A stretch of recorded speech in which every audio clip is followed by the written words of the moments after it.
Omaha family is working to make sure the July 4th holiday is safe for everyone. Yeah, they're raising awareness of eye injuries and how to prevent them. First Alert 6's Sydney Babb has the story. The 4th of July holiday is an exciting time for celebration, but it can also be a dangerous time. Dr. Rao Chinderi with Nebraska Medicine typically spends this time of year treating firework-related eye injuries. A lot of them are preventable with a very simple thing of just putting on eyeglasses. Dr. Chinderi says burn and explosive injuries are the two most common eye injuries caused by fireworks. And the glasses can prevent or reduce the intensity of the injury, whether it's fire related or whether it's blast related. And the entire Chinderi family is working toward the cause.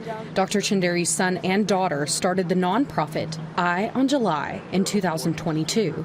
Their goal, distribute as many glasses as possible.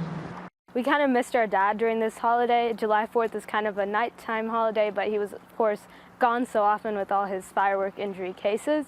So from that, we really wanted to spread eye safety during this season and help all families.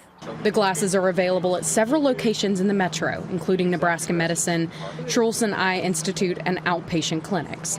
Some fireworks stands and religious organizations also distribute them. Whoever needs them, we are happy to help provide safety glasses for. In Omaha, I'm Sydney Babb, First Alert 6. The glasses are free. If you want a pair, you can pick them up through July 3rd. We have a full list of locations available at firstalert6.com later tonight.